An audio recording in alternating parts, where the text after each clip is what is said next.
You guys remember Curlsmith's Shine Cream and Shine Gel? Well, now they have a completely new look. Same exact formula, just changed the packaging. And today I'm doing an entire wash day with these products. Spoiler, this is how my hair came out looking. First, I shampooed with the fragrance-free shampoo. Now the scent actually smells like nothing. I've tried other products in the past where it technically won't have any added fragrance, but it'll still have like a certain smell. This one does not. I applied the shampoo directly onto my scalp and massaged this through. The first wash gave me almost no lather, which is why it is so important to double shampoo. The first cleanse typically doesn't lather because it's binding to all that oil and dirt that's built up on your scalp. So you really want to rinse this out and shampoo a second time. And check out that lather on the second cleanse. This is really going to give you a deeper cleanse and prevent your scalp from getting oily too quickly after wash day. I mainly focus the shampoo on my scalp and roots, but then I use the extra foam to cleanse the rest of my hair as well. I typically only wash my hair like once a week, and everyone asks me, how does your scalp not get oily? Well, shampooing twice is pretty much the secret. After my hair was all clean, I used the fragrance-free conditioner. Again, this truly smells like nothing. I applied this from the mids to ends of my hair, and then I brushed it through for even distribution. This is going to ensure that the conditioner actually coats every single strand. I know that brushing wet hair is kind of controversial, but if your hair is curly or wavy, brushing it wet is a good thing. As long as you use a specific conditioner that contains a lot of slip, which this one did, it'll make your knots way easier to detangle and also allow the brush to glide nicely. You do want to use a good detangling brush like this one too. Always start brushing your hair from the ends and then work your way to the top. This will result in a lot less breakage. This conditioner also felt very hydrating, and my hair is usually very dry, so that is saying something.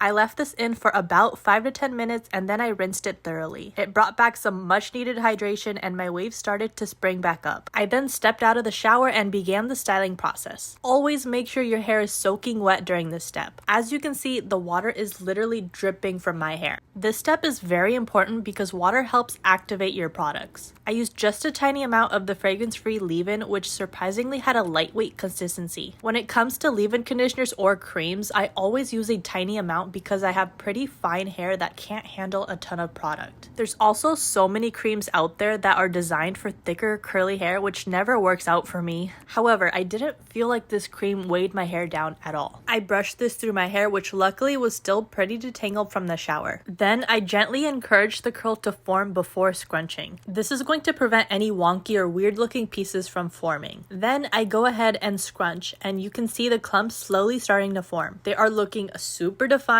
and not stringy at all, mostly because I styled on soaking wet hair instead of damp hair. And then lastly, I applied this fragrance-free Stronghold gel. Now, unlike the cream, I used a good amount of this because I will take all the hold I can get. That is usually how I get my hair lasting multiple days with minimal refreshing. I used praying hands to apply the gel evenly and then I scrunched. I added more gel to the other side, and then I also made sure to apply this onto my roots as well. So many people forget the roots. I used to be one of those people, and I always wondered why I got halo frizz. Once I started applying gel to the roots, the frizz was greatly reduced. And then I also flipped my hair upside down so that I could get maximum volume. I tend to have pretty flat roots, so this really helps out. Then I took a microfiber towel and I scrunched out as much water as I could to minimize the drying time. This is also going to take a lot of weight out of your hair because water is heavy and can really weigh down your hair, especially if you have a looser curl pattern like I do.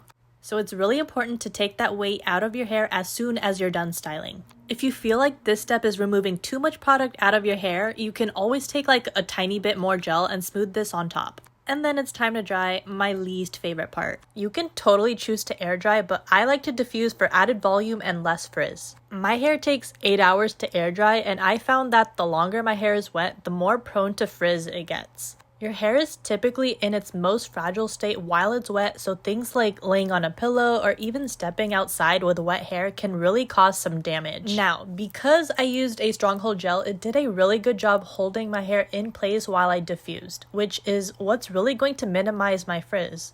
I did this for about 15 minutes until my hair was 80% dry, and then I air dried the rest of the way. Once my hair was completely dry, there was a cast, which is expected from a Stronghold gel.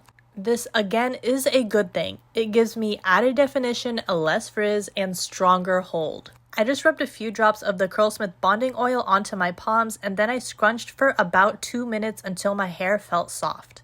I got such defined, voluminous waves that are most definitely going to last me all week. Which it did end up doing. This was my hair the very next day, no refreshing, and still super defined and very minimal frizz. This is what I love to see from my Stronghold gel. On day 3, my hair still held up very nicely, but I did do a little bit of refreshing. It took me 5 minutes to do. I simply brushed out my hair and added a pomade to smooth down any frizz and bring back definition. It is insane how good my hair was still looking after brushing it out. Look at that shine and bounce. Curlsmith's fragrance-free line is perfect for those with sensitive scalps that typically can't handle harsh fragrances. I know that curly hair products are already hard to find, but if you have allergies to fragrance or are just sensitive in general, it can be an even harder task to care for your curls. But there are options out there, and I highly recommend trying out this fragrance-free line from Curlsmith. It is super gentle, works for all curl types including waves, and definitely worth checking out. You can find these products in the description below.